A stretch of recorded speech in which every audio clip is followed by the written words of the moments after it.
Hi guys, so I'm going to be doing some more gaming videos. I'm going to talk about some stuff that kind of sucks. Like right now, I got the press release for Street Fighter V. Now, I was never really a big fan of Street Fighter. Yeah, I've played it in the arcades. Yeah, I played Street Fighter 4 on occasion, but I'm not a die-hard fan like I know a bunch of people are. But one of the things that I want to bring up is the announcement that was made.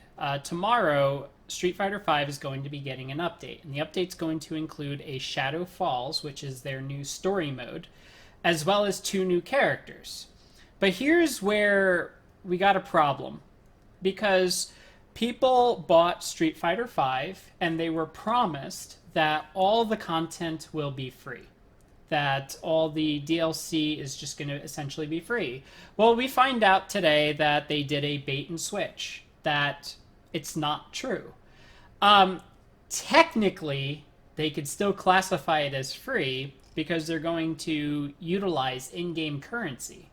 But they're also going to add microtransactions to the game, basically just fucking their customers over. So what they did, the pricing for extra content, even though it was promised from the get go, new characters will be 100,000, I don't know, points or whatever their fight money is. I've never played the game, so I don't even know what it is.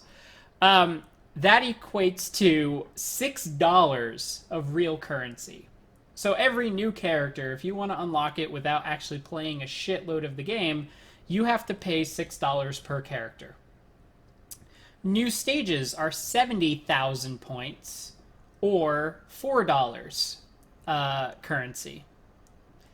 Alternate stages, which I have no idea what that is 40,000 points or $2 of currency. Story costumes, I still don't understand this at all, is 40,000 points, and that's $2 real currency. And then they have premium costumes, Battle and Summer.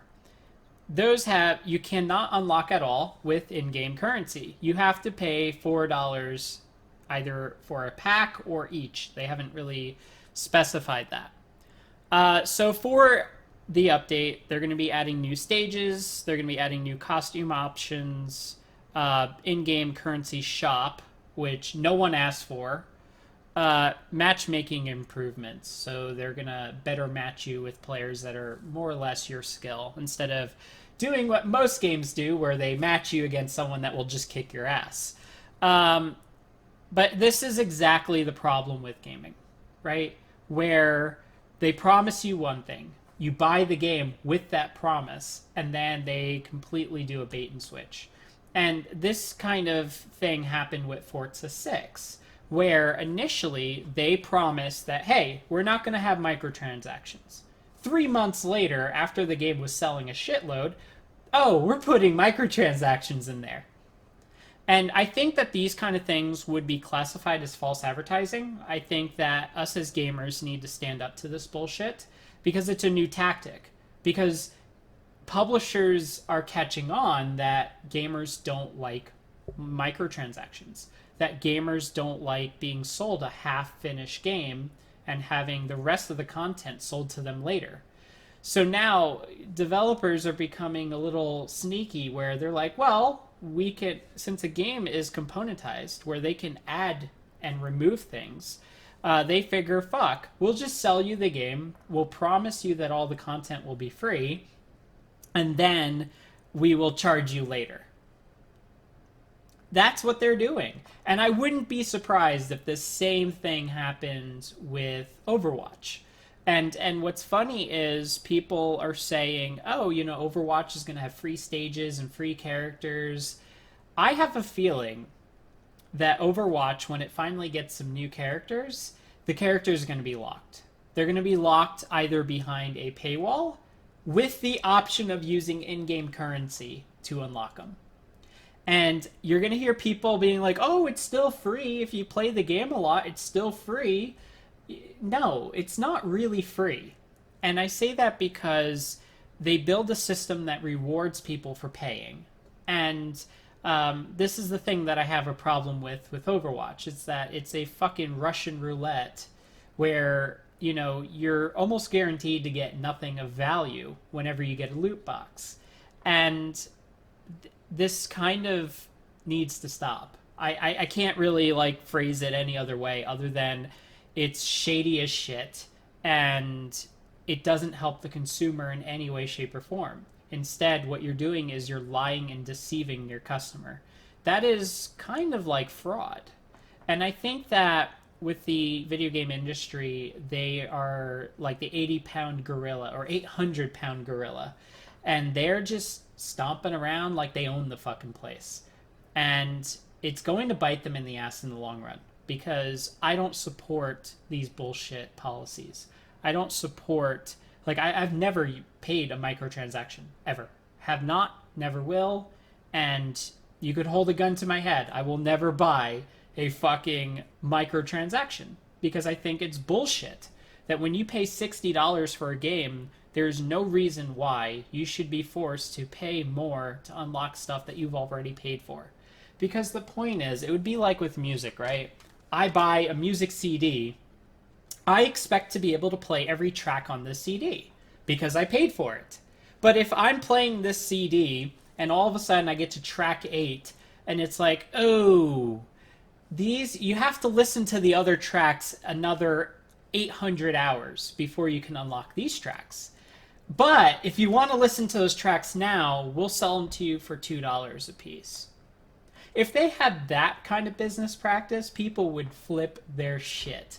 But it's the same thing they're doing to gaming. They're selling you a complete experience, but they're locking part of that experience behind a paywall. Or what they're trying to do is make it obscenely difficult for you to unlock it through traditional means. It's the same tactic that developers of phone apps, free games, do on phones, which is why I don't play games on my phone. I just... Back in the day, I used to play the occasional game, but there are no games on my phone right now. And it's because of this bullshit where, you know, look, you sold me the game. You need to stop being a greedy son of a bitch, and you need to just go back to what worked for us. Because, you know, if you look at Street Fighter in the past or Mortal Kombat or any other type of game, there were ways for you to unlock characters with cheat codes. So what they did was they still have the cheat codes, but the cheat codes require your credit card. And that's what's bullshit. So I urge people, don't support this.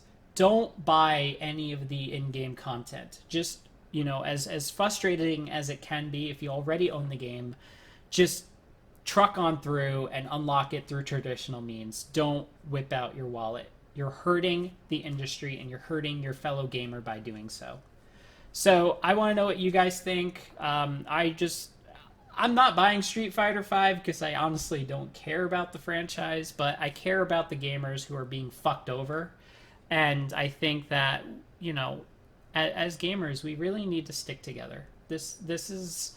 The industry has managed to become more sneaky than ever. They've managed to come up with more creative ways to fuck everybody over. Because now it's no longer day one DLC. It's, you know, month 3 DLC, where they're now trying to say, well, we're giving it to you for free, you know, we're the best, we're amazing, but here's the catch. And that's the thing now. It's all about catches now. It's never what we say is what it is. It's, we're going to kind of tell you a little bit of the story, but you're going to get the full picture after you already paid us. So this kind of shit needs to stop.